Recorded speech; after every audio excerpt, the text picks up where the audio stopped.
इसके बाद कणिका रहित,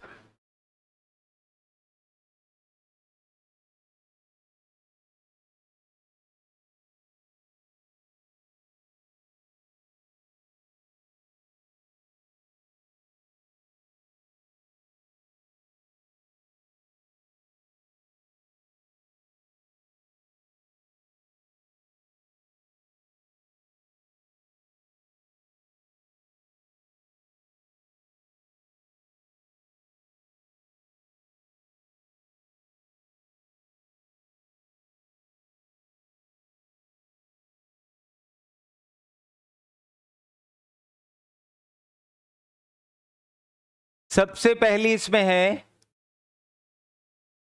लिम्फोसाइट और दूसरा मोनोसाइट।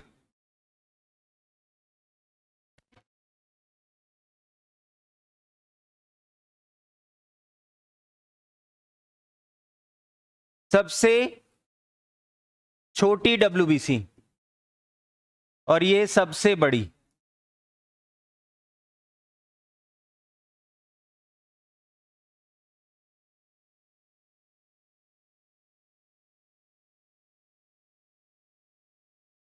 उपस्थिति की बात करें, दूसरे नंबर की भाई सबसे ज्यादा कौन पाई गई थी? न्यूट्रोफिल्स। सबसे कम कौन थी?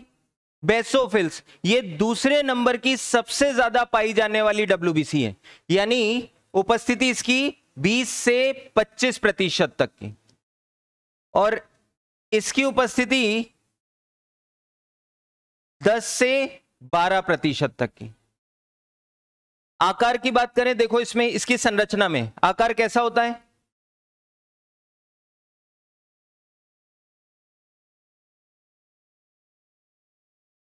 इसका जो केंद्रक होता है वो सबसे बड़ा केंद्रक होता है, और कुछ इस संरचना का, यह है केंद्रक।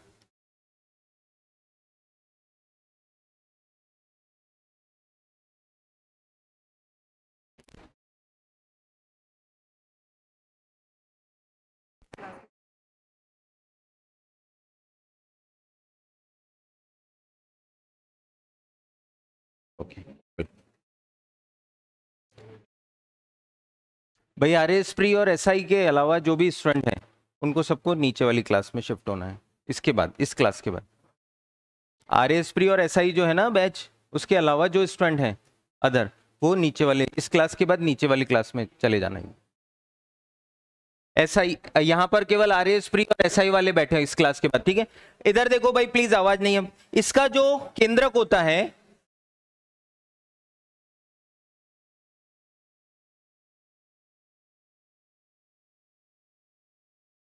कुछ ऐसा होता है।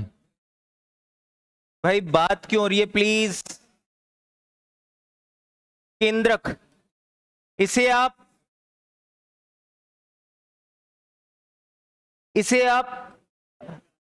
अर्धचंद्राकार भी बोल सकते हो, या किडनी के आकार का भी कह सकते हो।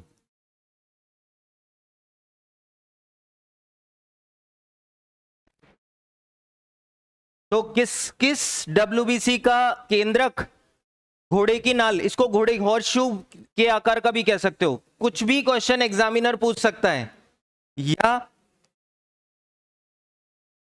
Horse shoe.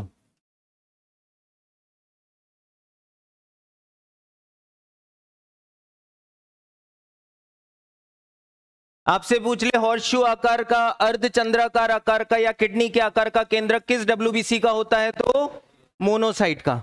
इसका सबसे बड़ा केंद्रक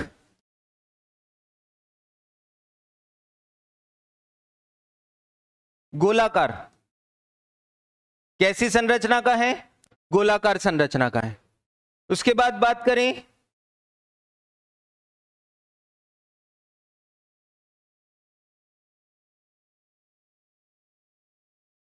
जीवन काल।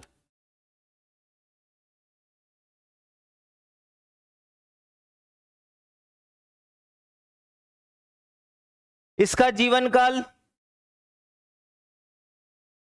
2 से 5 दिनों तक और इसका कुछ सप्ताह तक।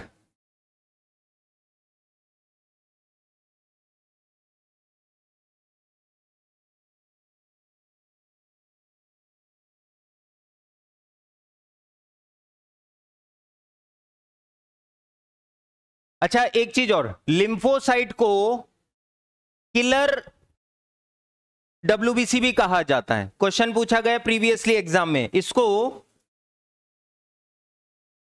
किलर डब्ल्यूबीसी, ये अच्छा भक्षणकारी हो भी सकती है और नहीं भी।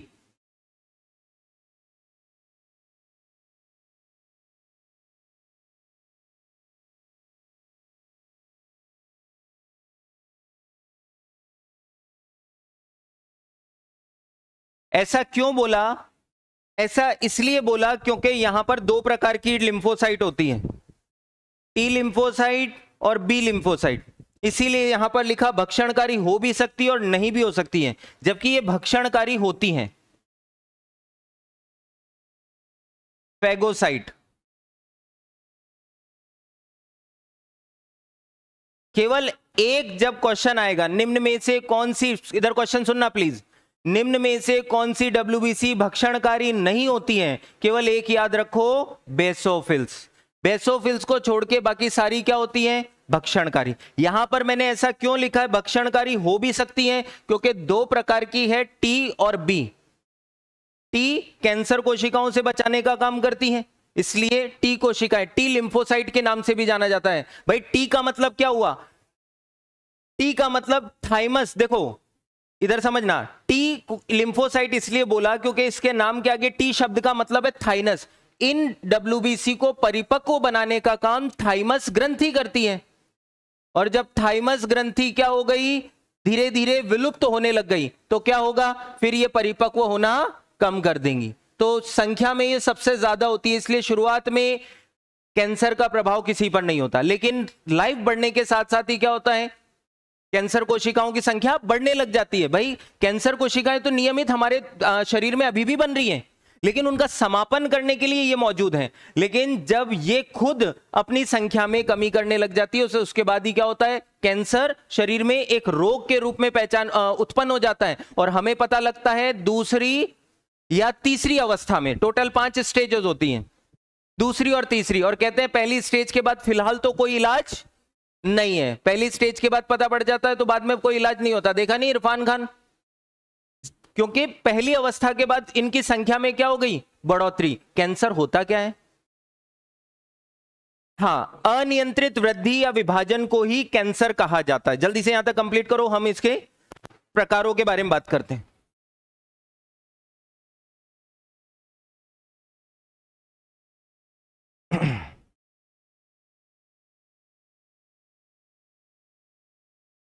एक नीचे और नोट बताना था, एक क्वेश्चन और पूछा गया प्रीवियसली एग्जाम में, लिंग परीक्षण के लिए कौन सी डब्ल्यूबीसी का परीक्षण या प्रयोग किया जाता है? तो याद रखना न्यूट्रोफिल्स का। ठीक है, वो अभी मैं नोट लिखवाता हूं, पहले इसको कंप्लीट करो आप।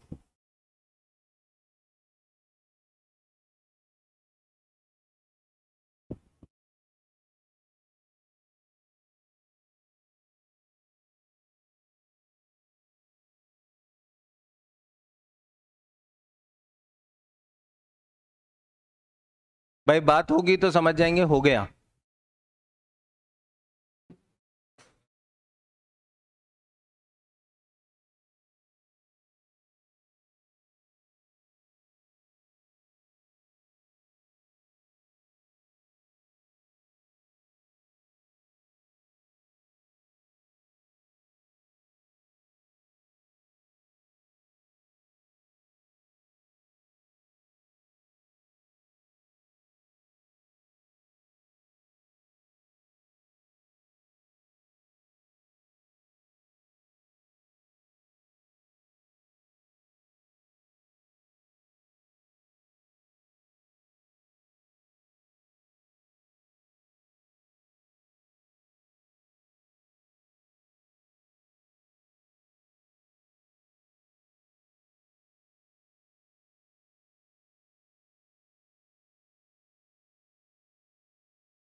ये बीमारी होने पर एंटीबॉडी निर्मित करने का काम करती है इसका। और इसके कार्यों की तो बात करें तो उसके लिए प्रकार देख लेते हैं।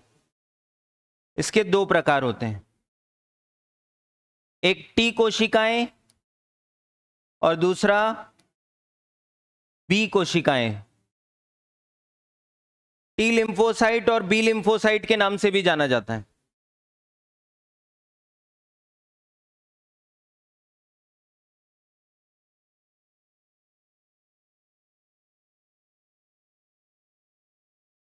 यहां पर ये इसके प्रकार है, दो प्रकार की होती हैं, टी सेल और बी सेल।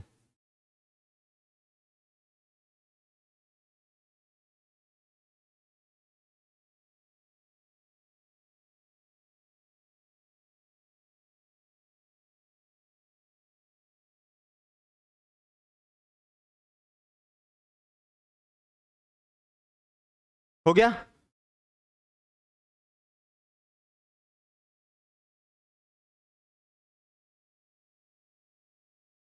विरुद्ध एंटीबॉडी निर्मित करने का कार्य और साथ ही साथ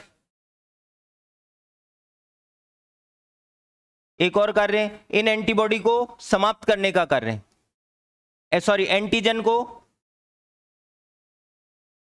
भक्षण का कार्य। एंटीजन के भक्षण का कार्य ये करती है। एक तो एंटीजन के विरुद्ध एंटीबॉडी निर्मित करने का काम करती है और दूसरा एंटीजन का भक्षण करने का काम करती है, इसीलिए इसे हमने नाम दिया भक्षणकारी। हो गया?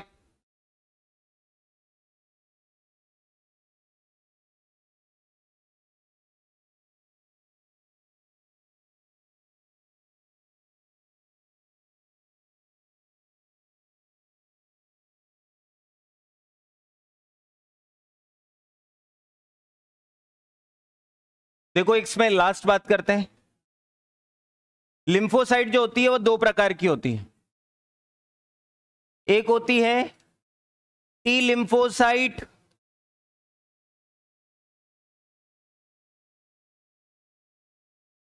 या इन्हें टी कोशिकाएं कहा जाता है, और दूसरा होती है बी लिम्फोसाइट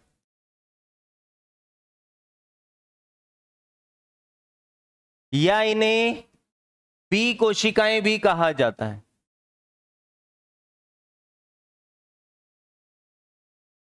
इसको परिपक्व बनाने का काम कौन करती है? थाइमस ग्रंथि।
टीबी रोग होने पर इनकी संख्या में वृद्धि हो जाती है।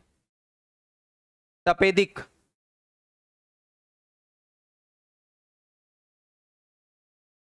और ये इन्हें कहा जाता है, भाई देखो अगर आपसे पूछे किलर कोशिकाएं कौन सी होती है तो लिम्फोसाइट। अब लिम्फोसाइट में भी किलर कोशिकाएं किसे कहा जाता है तो टी लिम्फोसाइट या टी कोशिकाओं को ही किलर कोशिकाओं के नाम से जाना जाता है।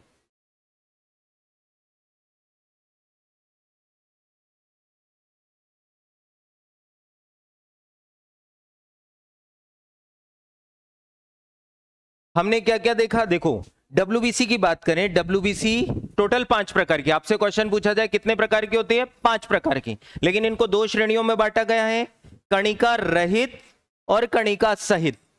कणिका रहित कौन कौन सी होती, कितने प्रकार की होती है, 2 प्रकार की, लिम्फोसाइट और मोनोसाइट। लिखते जाओ सुनते जाओ, लिम्फोसाइट मोनोसाइट। लिम्फोसाइट सबसे छोटी और मोनोसाइट सबसे बड़ी, कोई दिक्कत नहीं। इधर बात करें कणिका युक्त, कणिका युक्त 3 प्रकार की, इओसिनोफिल्स, बेसोफिल्स और न्यूट्रोफिल्स। इओसिनोफिल जो है नाम में आ रहा है इओसिन, इओसिन अम्लीय प्रकृति का वर्णक है जिसकी उपस्थिति में रंग परिवर्तन करती है, इसलिए इसकी पहचान के लिए इसका नाम रख दिया गया है इओसिनोफिल्स। बेसोफिल्स बेस के साथ पहचान करती है, क्षारीय रंजक या वर्णक जिसे कहा जाता है उसके साथ अपना रंग परिवर्तन करती है, इसलिए इसे नाम दिया बेसोफिल्स। और न्यूट्रोफिल्स जो न्यूट्रल मतलब अम्लीय और क्षारीय दोनों प्रकृति किसी के साथ भी इसका रंजक का प्रयोग करके इसकी पहचान की जा सकती है। सबसे ज्यादा मात्रा में पाई जाने वाली कौन सी है, सबसे ज्यादा मात्रा में पाई जाने वाली न्यूट्रोफिल्स 60 से 70%, कुछ किताबों में 65% मिल सकता है, लेकिन याद रखना सबसे ज्यादा मिलने वाली। और दूसरी सबसे ज्यादा मिलने वाली कौन है, अरे क्वेश्चन सुन नहीं रहे, उससे पहले बोल रहा हूं, दूसरी सबसे ज्यादा मिलने वाली लिम्फोसाइट और सबसे कम मिलने वाली बेसोफिल्स, सबसे कम मिलने वाली बेसोफिल्स। इसके बाद सबसे अधिक जीवन काल वाली कौन होगी, जो सबसे कम होगी वही सबसे ज्यादा जीवन काल वाली है, कौन, बेसोफिल्स। जबकि सबसे कम जीवन काल वाली कौन सी है, लिम्फोसाइट, कोई डाउट तो नहीं है। फिर किसमें द्विपालित, किसमें त्रिपालित और बहुपालित संरचना केंद्रक की, तो देखो केंद्रक के आधार पर इसका विभाजन किया गया है, हो गया यहां तक, सुनो अब, केंद्रक के आधार पर इसका विभाजन किया गया है, जिसमें 2 केंद्रक पाए जाते हैं, वो कौन है, इओसिनोफिल्स। द्विपालित 2 केंद्रक मतलब 2 पालियों युक्त केंद्रक संरचना। मैंने क्या बोला था स्टार्टिंग में जब आपको आरबीसी, डब्ल्यूबीसी और प्लेटलेट्स में अंतर पढ़ाया था, तो बाकी दोनों में तो केंद्रक है ही नहीं, और इसमें क्या होता है, केंद्रक अनियमित आकार का होता है, इररेगुलर, और दिख रहा होगा केंद्रक बार बार हर डब्ल्यूबीसी में अपनी संरचना परिवर्तित कर रहा है कि नहीं। तो द्विपालित किसमें है, इओसिनोफिल्स में। त्रिपालित केंद्रक किसमें पाया जाता है, बेसोफिल्स में। और बहुपालित मतलब भाई 3 से ज्यादा हो गई तो उसे नाम दे दिया बहुपालित, 4 भी हो सकते हैं 5 भी हो सकते हैं। तो बहुपालित केंद्रक किसमें उपस्थित होता है, न्यूट्रोफिल्स में। बात करें लिम्फोसाइट में सबसे बड़ा केंद्रक होता है, और कैसा होता है, गोलाकार आकार का होता है, और उसमें आप उभयतल कह सकते हो, किडनी के आकार का कह सकते हो, या फिर हॉर्स शू मैग्नेट आकार का कह सकते हो, मतलब घोड़े की नाल जैसा आकार का। तो सब केंद्रक किसमें होगा, मोनोसाइट में, कोई डाउट। फिर भक्षणकारी, केवल एक ही है जो भक्षणकारी नहीं होती है, कौन, बेसोफिल्स, बाकी सारी भक्षणकारी होती हैं। भाई ऑप्शन तो 4 ही आएंगे, तो इनमें से 4 लिखकर वो आपसे पूछ ले कौन सी डब्ल्यूबीसी भक्षणकारी नहीं होती है, तो बेसोफिल्स को छोड़ के बाकी सारी डब्ल्यूबीसी भक्षणकारी। अब यहां पर देखो हमने लिखा भक्षणकारी हो भी सकती और नहीं भी, क्योंकि अगर इनकी बात करेंगे तो ये भक्षणकारी होगी, कैंसर कोशिकाओं को नष्ट करने का काम करती है। और ये तो कैंसर, जब कोई बीमारी होगी शरीर में, एंटीजन कोई, देखो जब भी बीमार होंगे तो उसके विरुद्ध हमारे शरीर, उसमें उसके लिए हमारे शरीर में क्या बनेगा, एंटीजन। और एंटीजन के विरुद्ध इनसे लड़ने के लिए, समाप्त नहीं कर सका तो इनसे लड़ने के लिए इनके विरुद्ध क्या बन जाती हैं, एंटीबॉडी शरीर में निर्मित हो जाती है। बचपन से लेके आज तक वैक्सीन लगे ना, क्या हुआ, बीमारी के कारक शरीर में प्रवेश कराए तो ऑटोमेटिकली बीमारी से लड़ने वाले कारक यानी एंटीबॉडी का निर्माण करने का काम किसने किया, बी लिम्फोसाइट ने। समझ में आया। अब एक कल लास्ट छोटा सा सेगमेंट और बचा इसमें, सेकेंड पार्ट में प्लेटलेट्स, बिंबाणु। डिंबाणु खत्म होने के बाद अगला सेगमेंट जो आएगा वो हमारा होगा ब्लड रक्त समूह, रक्त समूह इसका तीसरा सेगमेंट। और चौथा सेगमेंट जो होगा वो होगा हमारा लिम्फ, लिम्फ नोड, लिम्फ ग्रंथियां, ठीक है, लिम्फेटिक। तो हम 4 सेगमेंट है, इसको हमने 4 सेगमेंट में बांटा। सबसे बड़ा है और सबसे ज्यादा क्वेश्चन इससे आते हैं अगर जनरल साइंस में बात करूं तो, ठीक है। चलिए, थैंक यू।